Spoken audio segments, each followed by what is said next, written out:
Hi, my name's John. I'm here from Final Boss Fight, and I'm here at the London Anime Convention with Mike Pollock, and we're just going to have a quick chat about some of the work that you've been doing. So, where will people have heard you? Long list. Most people know me as Dr. Eggman in the Sonic the Hedgehog franchise, but those who have followed my career a little more deeply than that would know me as Meat from Ultimate Muscle, the narrator for Pokemon for a couple of years. I was the mayor and Samo the bartender on Kirby Right Back At Ya. I said Meat. I was Langston Lickatone in Go-Go Riki. I was Big Oriki in Go-Go Riki. Scratch that, I'm wrong again. I was Langston Lickatone in Viva Pinata. I was Big Oriki in Go-Go Riki. I was in Berserk as a Lord of Dawn. I was in Night Hunters. I was in My Goddess, apparently, so they tell me. I've been, again, most recently and for the longest time, Dr. Eggman and Sonic X for going on 10 years, if I do say so myself. So quite a long list of names there. How did you get started acting, voice acting? I've been a fan of radio ever since I was a child, and also a fan of theater. So as a child, I wanted to be in radio, listen to the radio, heard the guys with their wacky voices on the radio and doing the wacky characters, and obviously watching cartoons as I was a child, and heard those voices and said, you know, I could probably do that, because I had always been doing voices to myself.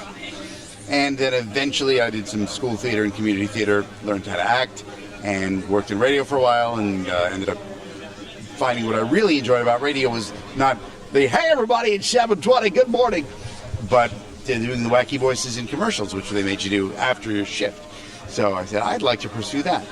So when radio eventually evolved into a shell of its former self, I left the radio fold per se and went to be a voice actor. My voice still appears in radio and TV spots on radio and television, but I'm just freelance voice acting. And so what advice would you give to someone if they were looking to pursue this as a career now? Learn to act, for one thing. Just because you can do wacky voices doesn't mean you can sustain a character, make it believable, make it interesting, and make it jump off the page. Then master a variety of characters, because the more voices and stuff you can do, the more work you can do. I not only do animation, I do commercials and promos and narration, audiobooks, medical videos for boring doctors to watch. And then build yourself a demo that is short, sweet, full of variety, and market it to producers, and best of luck. And when you get a script for a character, what do you look for in terms of how that character's voice is going to sound, or is that something that comes with the script? It's a combination of things. Usually a director will show you a picture of the character, give you some description of the character, maybe some things they had in mind. If it's dubbing from a foreign thing, they may play the original, they may not. For kids, for example, had a habit of not playing the original at all. They wanted the dubbed version to be completely separate. The director heard the original, the actors hardly ever did. But building a character, seeing the character on screen saying, okay, it's a big guy, he'd have a big deep voice, or it's a little guy or an annoying guy, he'll have a little or annoying voice. And then trying things back and forth and saying, a little less gravelly, a little more gravelly, a little higher, a little whinier.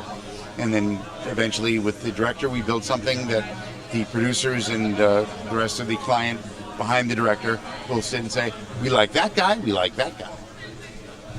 And so how easy is it to slip in between the different voices? Is it sort of a snap of the fingers, or does it take a little build-up for some of them?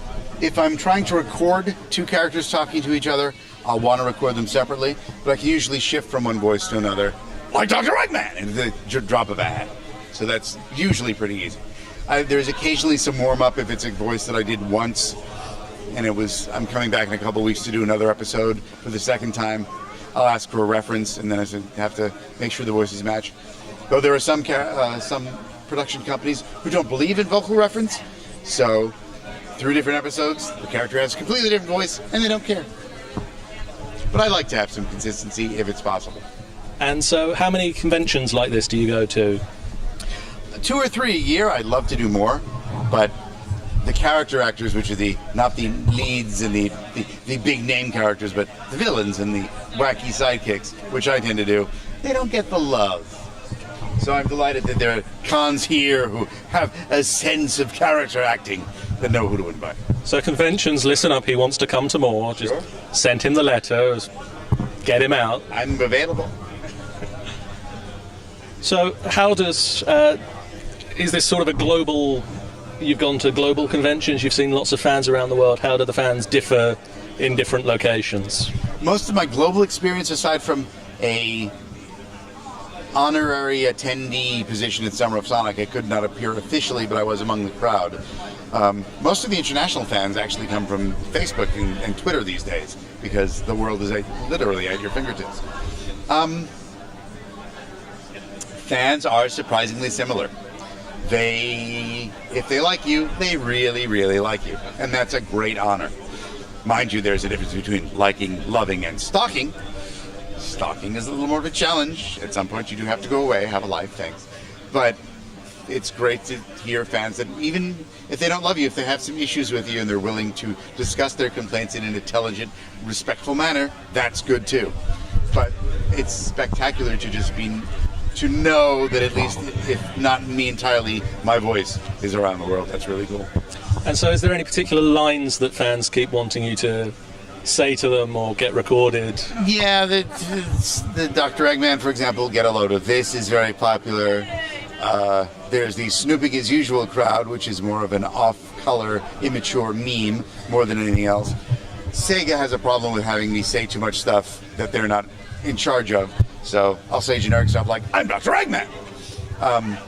But as far as me and recognizing the lines, because people will often quote lines at me expecting me to remember them, I go in for a couple of hours and read down a page. I don't spend as much time playing the game over and over again or watching a video over and over again to have the lines sink into that level of remembrance.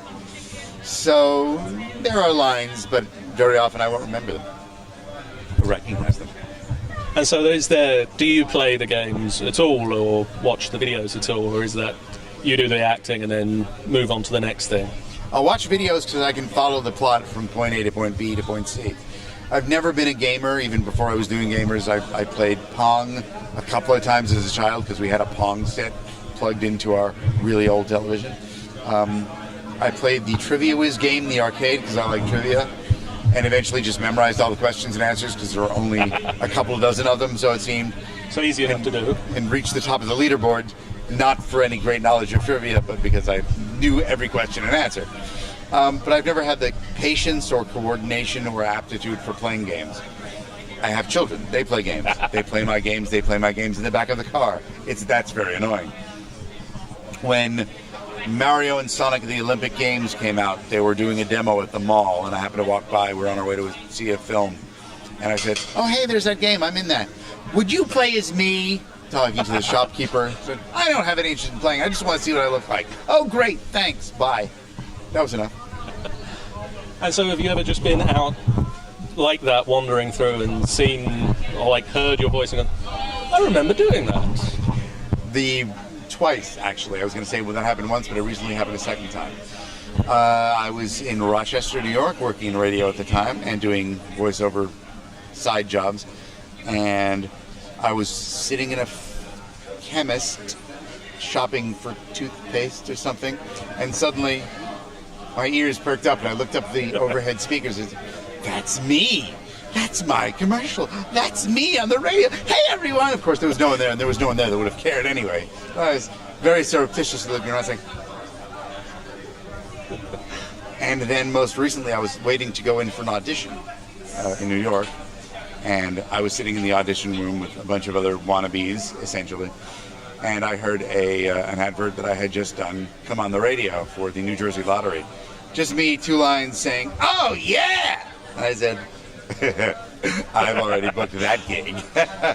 All you people looking to book this gig, I booked that gig. So, you play Dr. Eggman, but obviously he started his life with the name Dr. Robotnik. Where do you fall on the Robotnik to Eggman conundrum? From the time I started with the character in Sonic X in 2003, the scripts always said Dr. Eggman. He was referred to as Dr. Eggman, the lines were labeled as Dr. Eggman. For me, I was aware, I'd done some quick Googling just to see what I could see, and I was aware he started with a different name, but officially for me, he's always been Dr. Eggman, so Sorry. I did play his father, Gerald Robotnik, in a game, and he was still Robotnik, so there's that. But officially, the scripts for me have always said Eggman, so that worked for me.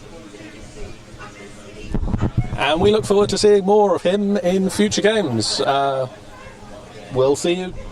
Big stuff is happening. I've already said too much. Thanks for joining me on your delightful chat show set.